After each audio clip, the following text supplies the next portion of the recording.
I always knew that like one day, like everything will move to Bitcoin. Bitcoin is an app chain. Not every project needs to be a chain, but I think the most high value applications need to be a chain. Most ecosystems that you're familiar with, like Solana or Ethereum, like they all have one chain or one token at the center of it. Cosmos, the idea is like, no, like there's no one token, one chain at the center of everything. What Cosmos is it's a set of open source tools. You can go build your own custom blockchain. Bitcoin, BTC, the asset, will flow off of the Bitcoin blockchain onto all of the Cosmos chains and be the money of all these Cosmos chains. And so that's kind of why I joined Cosmos, was to build the app layer for Bitcoin.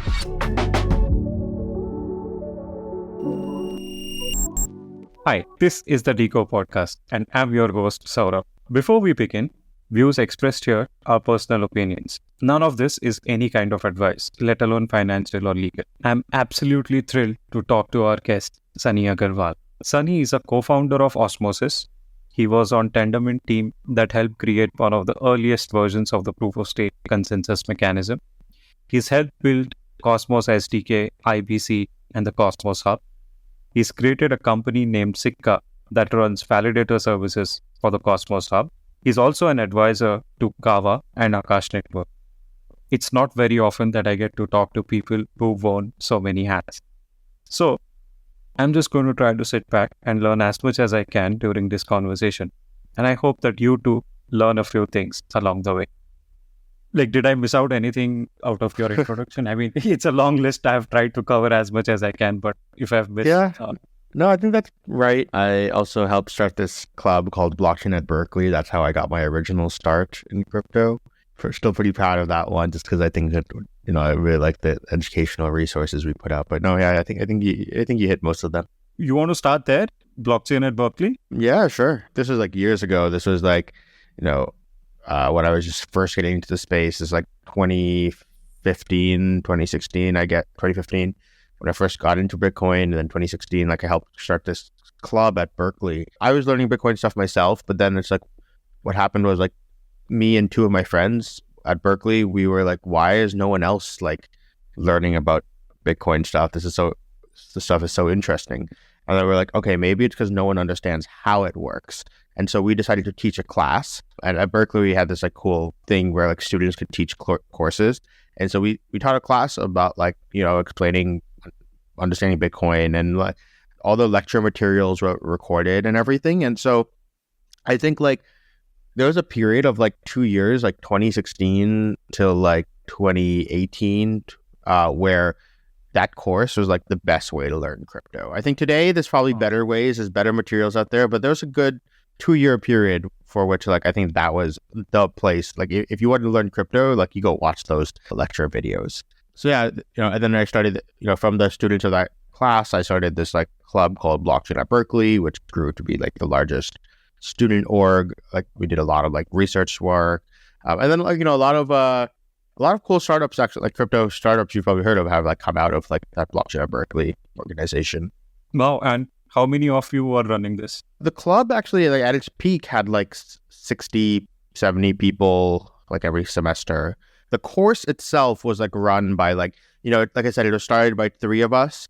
And then what we did was the following, I taught it for 2 semesters. So the first semester was just 3 of us. The next semester, it was still the 3 of us, but then we started having people from the previous year join as like TAs, like helping with like some parts of the course. And then the following semester, we had them take over the course. And so that course is actually, you know, it's here like 6-7 years later, still running, because you have this like cycle of like past students taking over the instruction of the course. Wow. Did it sort of help you in any way? I mean, I'm imagining that if it was Berkeley, it was a bunch of smart people who were trying to learn from you. Yeah. Were there moments when you were like, I don't know, scared or whatever to, you know, try and keep up with them? So like like I said, what happened was when I first got to Berkeley, like the reason I joined the blockchain like community there was, out of all the people I hung out with, they were like, they were like talking about stuff and I just like didn't understand it. And I was like, definitely a bit overwhelmed, because like the first like club meeting I walked into, they were talking about like Monero ring signatures or something, and I was like way over my head. But I was like, man, these guys are so smart. So I'm gonna like keep showing up because I'll just like learn like by being around them. And then for me, like teaching the course is like, I find it easy for me. The best way to learn something is to like sign up to teach it. And that's why I like teaching the course. It kind of like forced me to learn how to learn this material very well. Because it's like, one, it gives you a deadline, because if you have to teach it next week, you better learn it this week. But also it like, you know, sometimes you think you understand something, and then until you get like a bunch of questions about it, and then you're like, wait a second, maybe I didn't actually understand this as well as I thought I did. Nice. Yeah. I mean, that's what happens with us when we write something. So yeah, kind of to an extent, I can understand where you come from. Okay. Yeah. Like, can we start on the Cosmos side by giving sort of enlighten to listeners of what Cosmos is, like zones and hubs and things that make Cosmos a unique ecosystem? Yeah. So Cosmos, basically, the idea is it's unlike most ecosystems that you're familiar with, like, you know, Solana or Ethereum or whatnot. Like, they all have like one chain or one token at the center of it. Like, you know, in Ethereum, in some cases, it's one chain, right? As a whole, like Solana, like it's all a single chain system. Ethereum has started to shift to being more of this like multi-chain kind of thing with L2s and whatnot.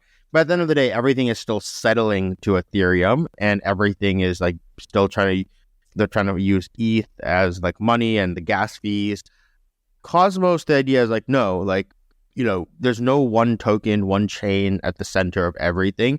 What Cosmos is it's a set of open source tools. That's it, right? It's here's the Cosmos SDK, here's Tendermint Consensus, IBC, and with these three tools, you can go build your own custom blockchain that's built using the Cosmos open source stack. So, you know, that's why it's because of the ability to like build using Cosmos tooling without, you know, needing to pay, like, you know, give up your sovereignty to anyone, is why you get so many like large projects using it. You have like, you know, Celestia and DYDX and Thorchain, Injective, Osmosis, obviously. And so if you're trying to build a custom blockchain, like I will say most people, like most projects, maybe don't need a custom blockchain, right? They could be a smart contract or something.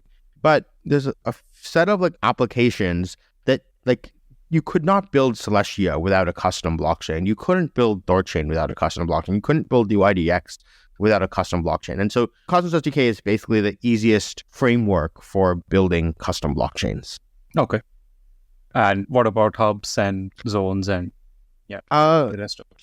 So hubs and zones are sort of this like old concept. It's not really actively used in Cosmos. Like there's this idea that things were going to be very hub and spoke, but that ended up not like being what played out, you know, for the better, in my opinion, right? I think, like I said, the point of Cosmos was to be anti hub and spoke systems, and it's meant to be this like very mesh network sort of thing where there is no, you know, or like hubs are these like, what is a hub, right? A hub is a place where activity happens, right? So you could say Cosmos has a lot of hubs, right? Osmosis is a hub of like of DeFi activity, right? You have, you know, Noble is a hub for like USDC routing. There's this one chain called the Cosmos Hub, which it's unfortunately just like a bad name because it doesn't really mean anything, but like it has its own token called Atom.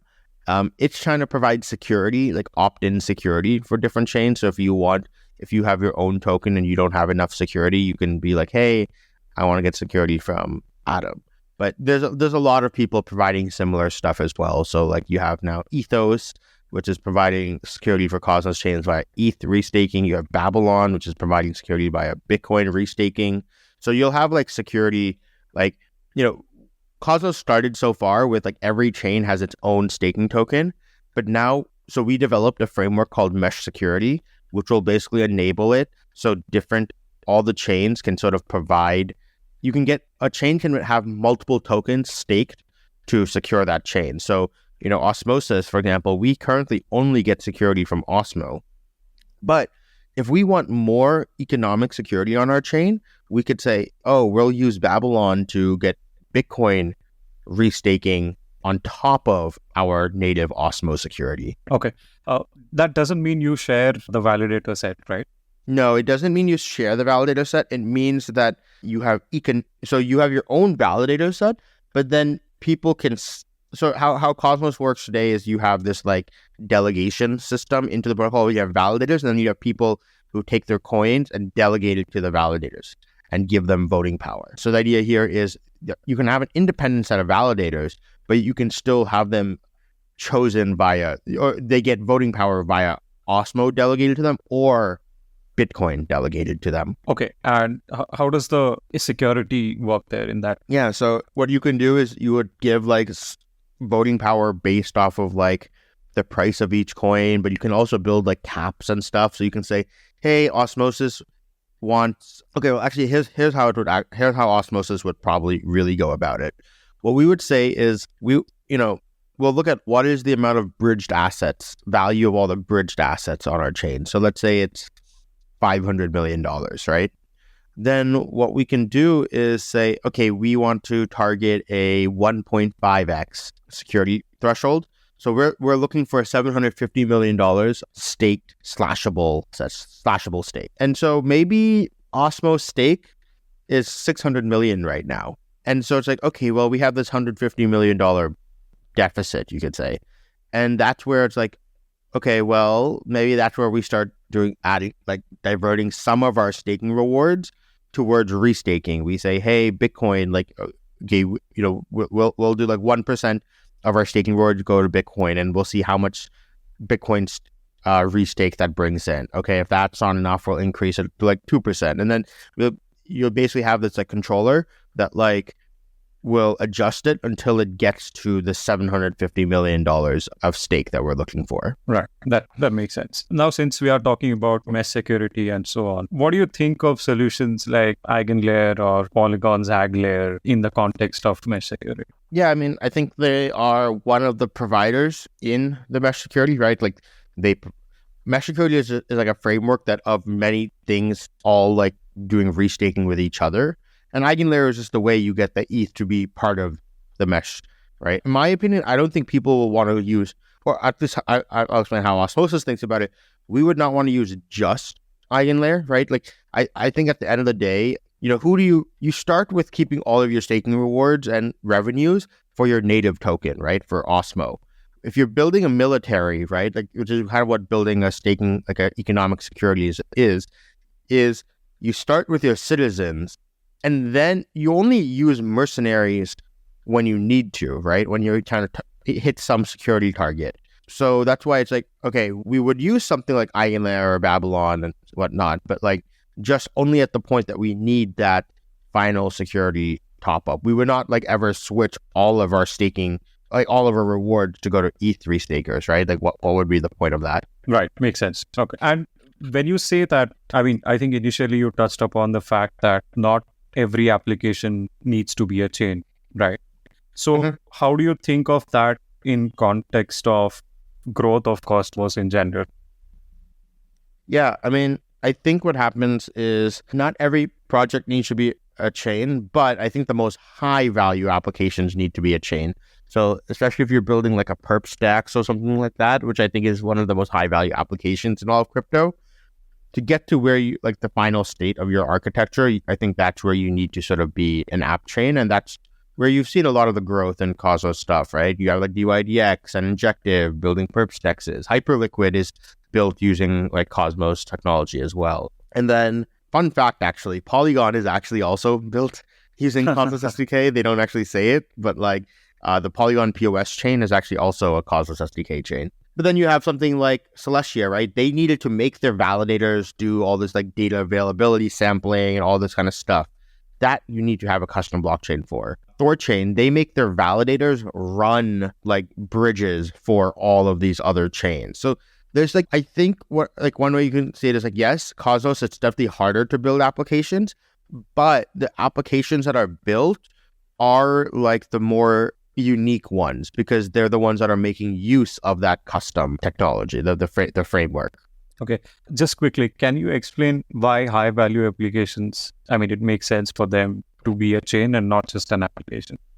Yeah, like I said, you would not be able to build ThorChain as a contract because for ThorChain to work, you need the application, the validators to run like nodes of Bitcoin and of Ethereum and all this stuff so they can do the bridging. But another reason is that like you don't want like your application, you don't want it to like have to deal with the throughput like of other applications, right? With your own blockchain, you get all your dedicated throughput for yourself.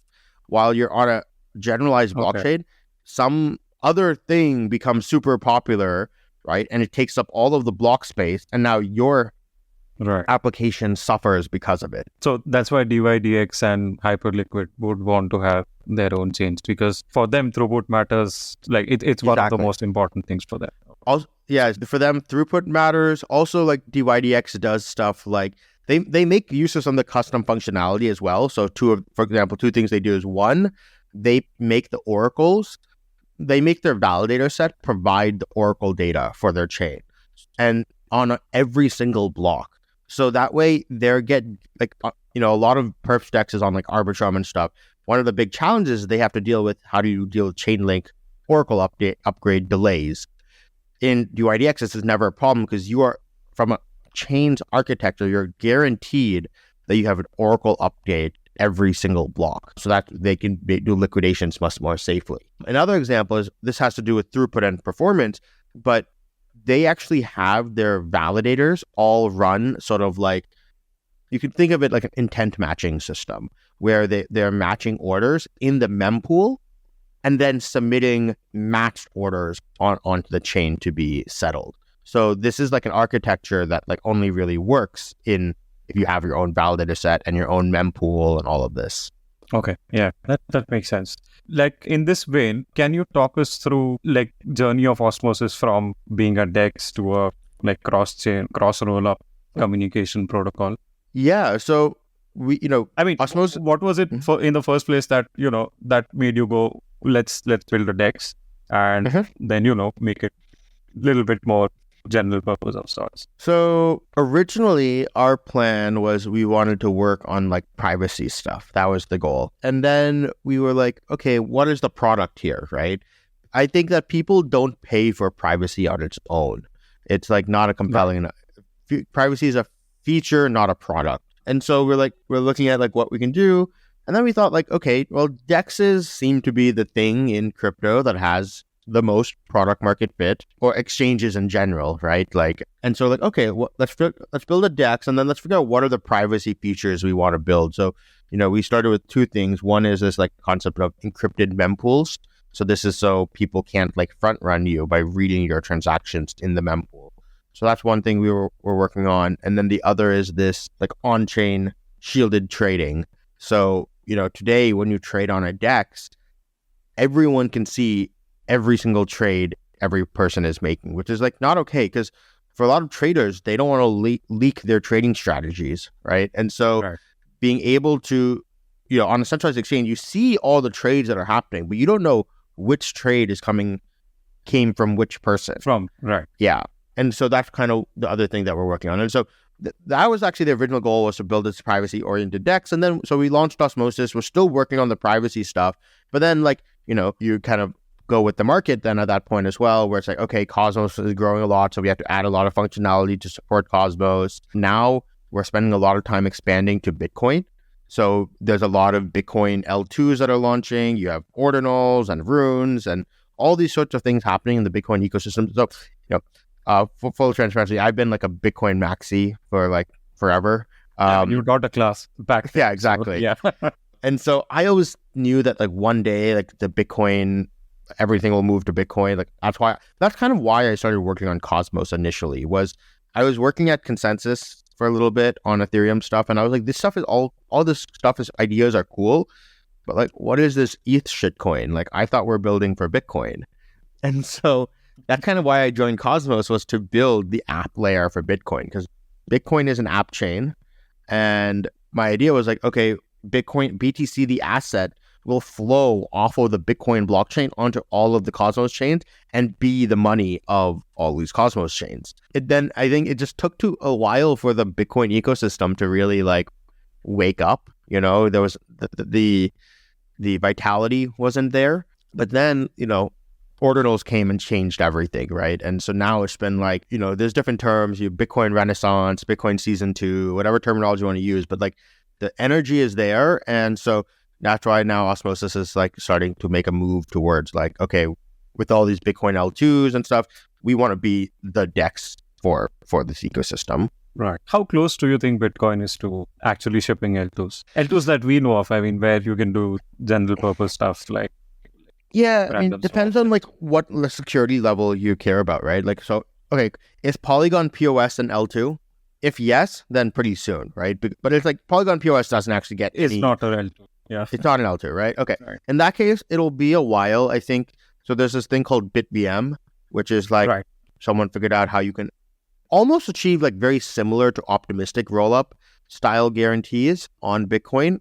So, but that, I think it'll be a few years before we see those in production. You have things like Babylon, which will give you like Bitcoin restaked stuff. And then I think they're actually going to finally start to see some new soft forks in Bitcoin with like Op 119 CTV, which is like Covenants or Opcat. And I think these things will like, okay, so basically like if your question is like, when will we see a like optimistic roll-up level guarantees on Bitcoin? I would say probably like a year or two. But when will you see things starting to be marketed as L2? I mean, keep in mind today, even Optimism, all the OP stack chains don't even run fraud proofs either, right? It's all just sort of...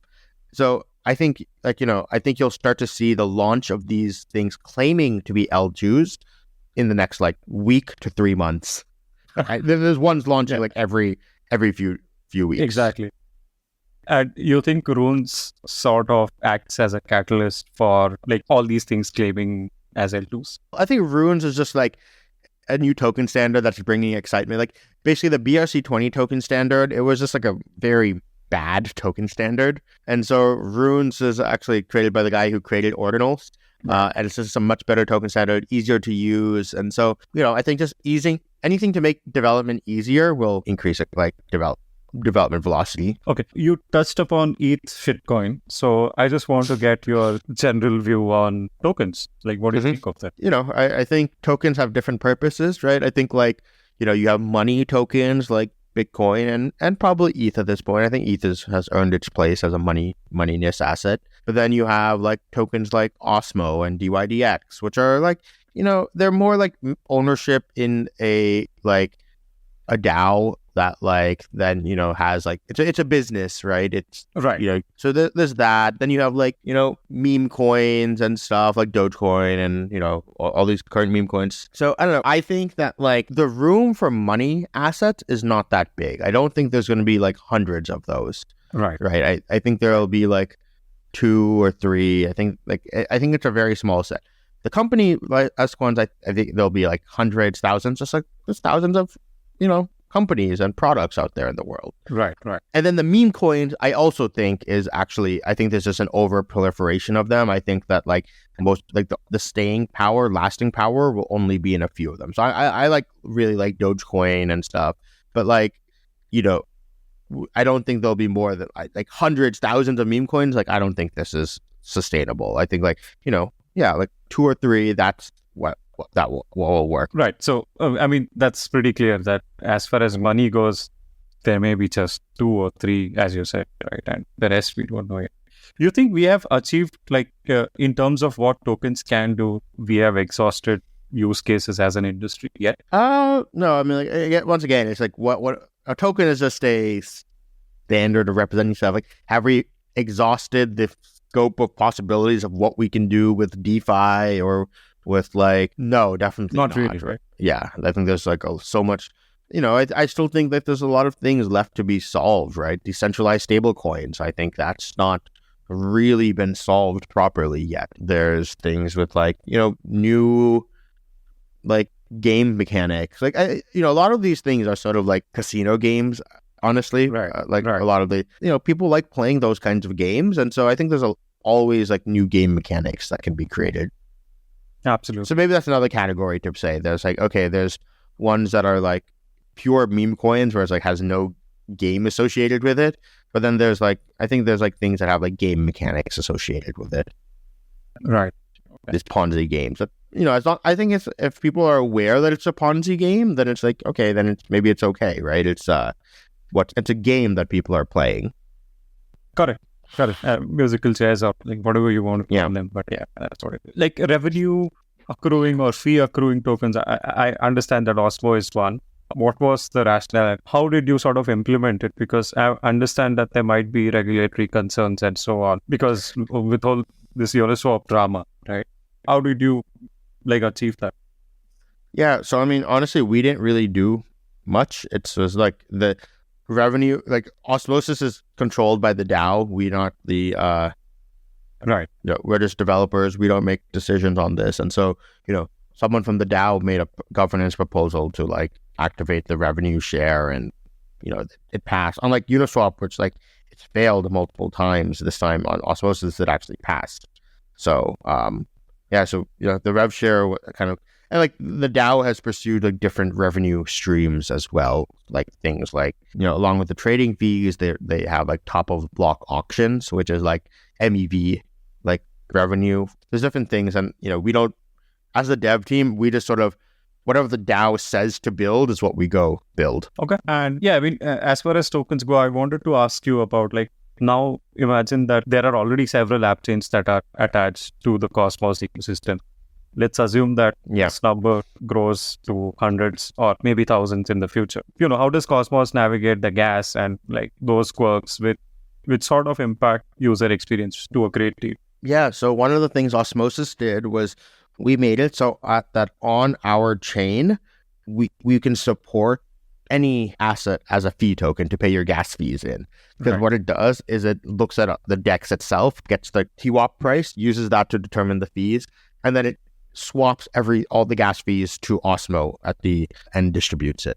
So this is just like super good for UX, because that means someone can come into Osmosis with USDC or ETH or Bitcoin or Atom or TIA, and they can trade without needing to have our native token. And so then we take this module that we built, and now we build a modified version of it and open source it, and are like sort of supporting we're getting integrated into like many more Cosmos chains. So that way, throughout Cosmos, you'll be able to use any token for fees. Just shout out to you guys. I mean, a couple of days ago, I was trying to mint this sloth NFT, and it was on Stargaze, and for that, I needed a stars token to list it and so on. And at that time, Osmosis was like, the user experience was really, really good. Lightning fast transactions. And as you said, right, I didn't need to own Osmo token, like although I had an address which had some, but like I didn't have to. And as a user, I didn't even realize that, that was not the same address I was using. And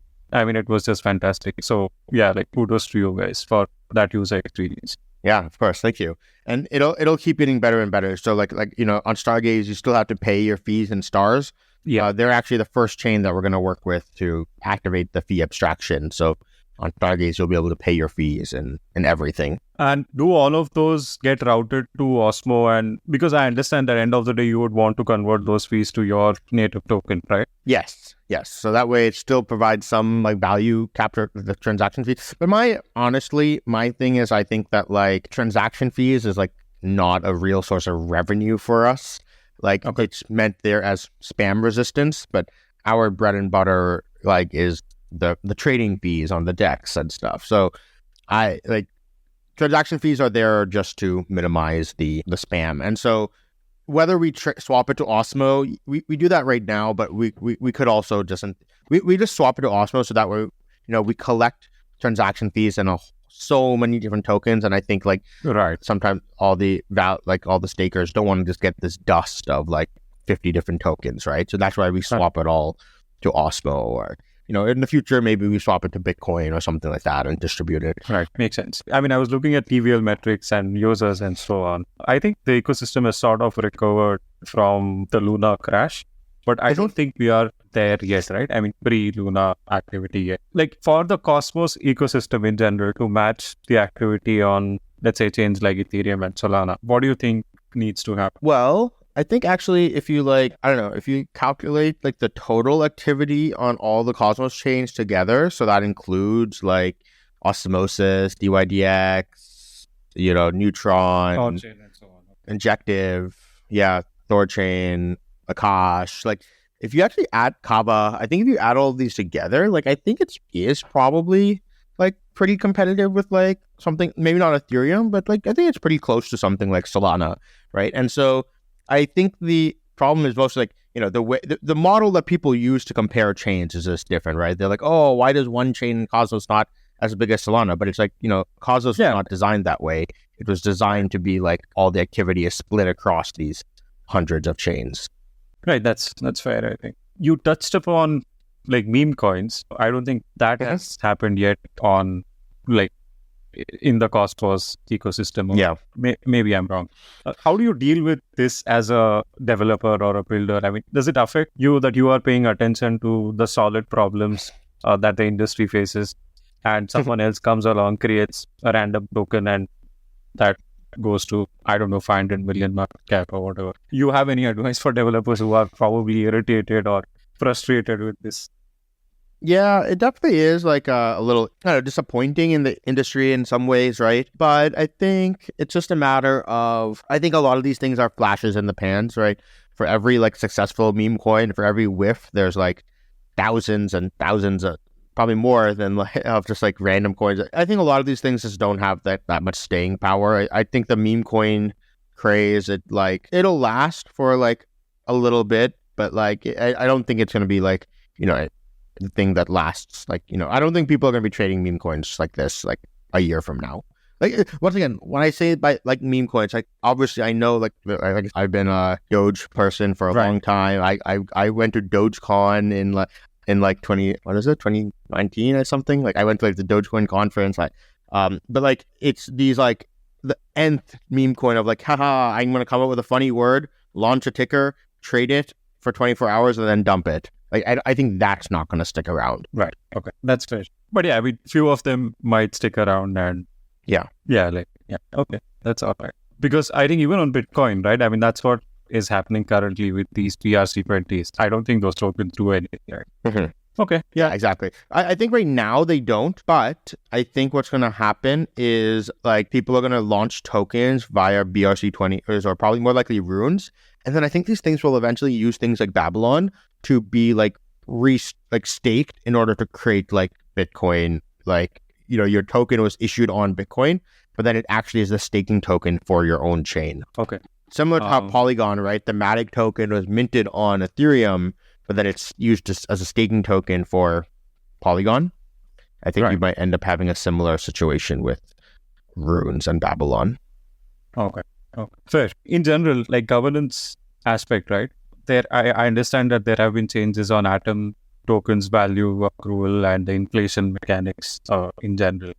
And largely, governance has played a role there. I mean, we often think of governance or governance tokens as worthless tokens that don't do anything. But contrary to that, there's actually some evidence here. Can you walk us through like what happened with Atom? Yeah. If you want the real answer, what happened with Atom was the dev team blew up, right? And I was part of that original dev team. Right. And like the due drama with the CEO kind of not doing, not leading properly, the dev team kind of fell apart. We all wanted to keep working on Cosmos, but no one wanted to work for the company anymore, AIB. And then when we all started new things, so like no one has any like upside in Atom, no one has any attachment to Atom, or some people do, right? But like it's like, well, Atom was distributed to this stakeholder set, and it's like we could start a new token and like with a fresh distribution and build products around that, right? And so that's kind of what, honestly, the biggest problem with Atom is it doesn't have a dev team. And so without a dev team, it doesn't have, it's like, it's always just like struggled to find a purpose. Right. There's so many easy products for ideas for Atom to do, but like just unless there's a dev team to execute on them, they're just never, they're never going to, that's sort of the problem with Atom. It's kind of this like, I don't know, a little bit of a ghost token in that way. But like the thing is, it's Lindy, right? It's old. It has like staying power, and it's like now the communities are trying to figure out, okay, what are things that we can do with it that are just like easy products that don't require a large amount of development effort, but can capitalize on Atom's, market cap or governance capabilities to what are products that you can do with that. Okay. So it's like everybody's problem is nobody's problem. Yeah, kind of. Yeah, exactly. Okay. I want to just go back to the UX conversation. I understand that there is something related to mobile that's happening at Osmosis. Can you share more about that? Yeah. So, for the longest time, like Osmosis, we've always focused just on our main website, app.osmosis.zone. And it works on mobile, but honestly, it's not great. Like the UX is, like if you access it through the mobile browser, like admittedly, like whenever we're developing a new feature, making the components reactive to work in mobile is usually our like afterthought. It's like the last thing we do. It's like, okay, but so much of our usage will come from mobile. If you look at something like Coinbase, over half of their user base comes from Coinbase Mobile. And so we're like, okay, now it's time to finally like, let's build a proper mobile app, not this like web-based thing. It's like a native app and make use of like a lot of the new stuff that we're building. So we started building a new mobile app, and so a thing that we're working on in parallel that's worth mentioning is like this thing called smart accounts, where it's basically our name for like account abstraction. 4337? Yeah. So we don't use 4337 or anything like that because we're not on EVM. And so what we've done is we've built like a native account abstraction stack. We built a native account abstraction stack, and this allows it so like your account can have like multiple keys with like different cryptography. You can add and remove keys from your account. And so what we're doing is for our mobile, the cool feature that I'm really excited about is when you download the mobile app, normally you have to like take your private key and copy it in if you ever download a new like mobile wallet or something. And I think that is just terrible, absurd UX. And so what instead we're doing is you download the mobile app. When you do it, what it does is it generates a new key using the secure enclave of your mobile device. So this requires slightly different cryptography, but then it takes the public key, sends it to your computer. You just like scan a QR code. It sends the public key to your computer, and then you sign a transaction on your computer, adding that public key to your device. So basically now your account has like two private keys associated with it. One that's on your Kepler wallet on your computer, and then one that's on your Osmosis app on your phone. Right. And then what's nice is if you lose your phone, someone steals your phone, you can just delete that key from your account. You don't have to like migrate all your stuff to a new account altogether. Right. So yeah, building proper multi-device support into your blockchain account is what I'm like. The mobile app is like, honestly, all the other features, the MVP, we have like a lot of like really cool features we have planned down the road for the mobile app, like how we imagine the UX. But honestly, the launch version, it's very simple, nothing fancy. You'll see your balances, you'll be able to trade, everything you'll expect. But I think this is like the feature that I think will be like very novel in the launch version, is this new multi-device support. That's really cool. Does it mean that you will need support from Google Pay and Apple? To get into the App Store, yes, you need to be approved by Apple, which has been challenging. But we have done some strategies. We talk a lot with the DYDX team. They have an app approved in the App Store already, and so they've given us tips and advice on how to do that. And honestly, people always ask like, "Oh, are you wasting your time if this doesn't get approved?" No, because we look at our stats today, actually majority of our usage is from Android, not from Apple, not from iOS devices. And so even if the Apple App Store rejects us, if we get an app onto Android, that's still a big win, because that's honestly where most of our users are today. And I think, I think a lot of people like in the US like kind of think that iOS is like the mobile platform, but globally, Android is actually where most of the usage is. Yeah, that's definitely not the case in India. I've been living here. Yeah. I know that it's not as dominant in this part of the world. I want to talk a little bit more about Appchains. And so, okay, here's this, right? I mean, I think it was John Charbonneau who tweeted or wrote an article on it, that typically when an application starts becoming successful and starts capturing value, they realize that they can capture more value and whatnot by being an app chain. And gradually they realize that they can capture more value by being a general purpose chain. So I think a couple of examples, DYDX, Evo, have gone down that path. So, I mean, end of the day, we'll be left with a number of general purpose chains if everyone sort of starts to follow this route. But again, I mean, liquidity gets fragmented, which means that user experience is fragmented and so on. So what do you think of this? Yeah, I mean, I think even Osmosis has smart contracts as well. But what we've done is made them permissioned smart contracts where governance has to approve the deployment of smart contracts. And this is, really what happens is even though Appchains will add smart contracts, and they'll become a little bit more generalized, but at the end of the day, it's mostly for the purpose of driving volume and integrations into the core app. So something like Osmosis, yes, we needed smart contracts, but that's because we need to integrate bridges and fiat on-ramps and all these sorts of things, right? And because the goal here is we just need to make it so, these things are all things that we need for the core Osmosis product. So I think that you'll see even, let's say DYDX add smart contracts, right? It's not going to be trying to compete with Ethereum and all these generalized things. It's going to, all of the applications built on it are going to be auxiliary applications or functionality that add to the core product. Okay. And what about the liquidity that sort of gets fragmented across these chains? And the bridging experience was great with Cosmos when I used it, but it's a lot clunkier with the rest of the crypto ecosystem in general. Yeah. So, I think this is, I think the answer is just that we have to make it better throughout the rest of the ecosystem, and the rest of the ecosystem has to adopt things like IBC and fast bridging, and I think there's a lot of room, and I think that just means there's an opportunity there, right? I think right now bridging hasn't been solved correctly, or it's far from complete, and I think I think it will get there, right? The whole world it runs off of if you think, the example I give is web development, right?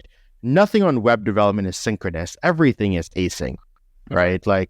And for a long time it sucked, right? The UX of doing it, you had callback after callback, and it was hell, right? But then over time the tooling just gets better and better. You have async await, and you have, now doing async development is in JavaScript is much simpler and doable. And I think that's just kind of where, we're just in that pre-async await era right now. And eventually the UX and speed of these cross-chain interactions will just get completely abstracted out in the same way it did for web development.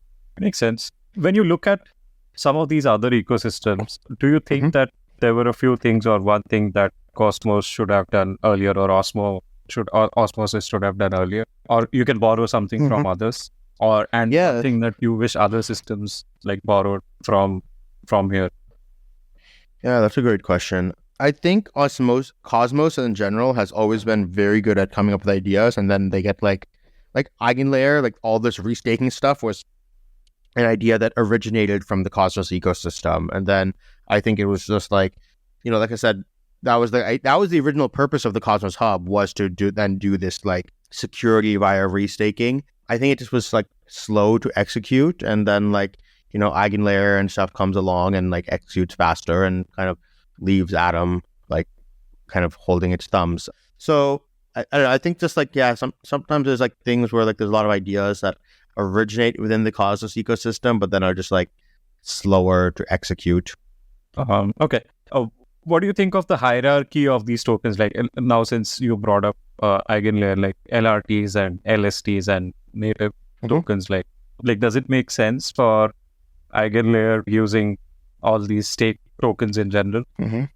I think the architecture of EigenLayer is wrong. I think so. This is why we did it. Mesh security just architecture. Yeah, it's different. Right? Yeah, that's right. What I mean by that is EigenLayer takes LSDs and you stake them. But what how we design the mesh security is you stake your native token and then you add restaking into it in the native system, right? Like you say, okay, I staked my Osmo. I want to say, oh, I also want it to be slashable in case of Axelar. I'm going to delegate to Axelar. Basically, like we've built this concept of restaking more natively, and I think I think like the EigenLayer approaches the problem slightly wrong, where they put LSDs as the base primitive, and then they put restaking on top of that. Well, I think the right way to do it is you do restaking as the native primitive, and then LSDs get built on top of that. Like, I don't think restaking should be taking on. There's no reason that like you should be able to restake without taking on LSD risk, or I think like that I think and it just drives centralization towards like specific LSDs and validator sets and stuff. So I think that's just like a bad design from EigenLayer, and it's just going to lead to a lot of like centralization. Do you think it was to achieve that TVL growth and then it can be changed later on? Is it possible? Potentially. Okay. Yeah, I mean, these are some of the questions that I had thought of. Mm-hmm. If you think that we can talk about something else, yeah, let me know. No, I mean, I think I touched on a lot of, I think, in the three things in like I'm most excited about this year for Osmosis are probably like Bitcoin, privacy, and account abstraction. And so I think we actually touched on all three of them pretty well. So yeah, pretty happy. Yeah, I mean, apart from those three, is there something else that you're looking forward? One thing related to Osmosis and one thing as an industry, I mean. Yeah, so related to, so not Bitcoin or privacy. Yeah, I think related apart from those three, yeah. Related to the industry, okay, I'll say like the thing that I hope will happen is like more, I've seen more like web of trust stuff begin to play out. This is more for the industry as a whole. And so I think that I think part of the end goal of crypto should be to build like web of trust systems. I think that eventually we might even be able to replace proof of stake one day with a web of trust based consensus protocol. And I think that that's what I hope that we start to see more of. And I've seen like a one or two projects like start to pop up that are working on like web of trust systems, and all of these like social layers that are being built, like Firecaster and Lens and all this, I think will just help make that data to build web of trust more available. So that I'm really excited about. Osmosis specifically, besides the three things I talked about, I talked about a bit about mesh security as well, like this. So I think very excited to see that roll out. And I think maybe like native cross-chain swaps. So today, like the UX of Osmosis is very much meant to replicate like a centralized exchange, and like you deposit assets, you trade, you withdraw, but we also want to then build like the more of the cross-chain swap UX of like, hey, I have Bitcoin on the BTC on the Bitcoin chain, I want Sol on Solana, like one click, do the whole trade for me, and I don't have to even have an Osmosis account or anything. So I think that's the other thing that we're the new UX flow that we're excited for. Yeah, that sounds great. What do you think Solana did right, and what do you think they are doing wrong? And do you think that like having your own mobile and whatnot, does that actually help? I think things they did right, I think they performance engineered very well. Like they have great engineers that like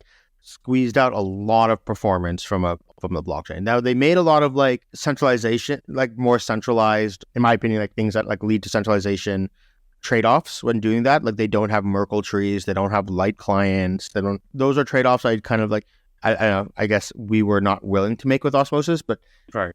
I think they actually did like a lot of like really good performance engineering. Like they have good engineers. I don't think the mobile is like, I'm skeptical. I don't think it's the best usage of time. I understand from the ideological perspective why it's right? Like, if we want to fix decentralization, you asked me earlier, what if Apple and Google don't allow our app into the App Store? Right. Yeah, that's a problem. We have to figure out how to like solve this as an issue. So I think it's a very ambitious goal. I don't think that at the stage that Solana is in, that like that's the best thing to focus on, but I don't know, that maybe they have some like plan around it. So, okay, there's that. What else did they do well? I think they built a good community, right? I thought Solana was dead. After the FTX crash, I thought it dead. And I think massive kudos to them for like, I think that's the most like amazing like revival story that I've seen in crypto. So that's pretty cool. I hope that we go above and beyond what Cosmos was before Luna and whatnot. Yeah. All right, sir. Thanks a lot for spending this time. I mean, I for one learned a great deal, and as I said earlier, I mean, I meant it that it's not often that I get to talk to OGs. So yeah, really glad that you spent time with us. Awesome. Thank you. Thanks a lot.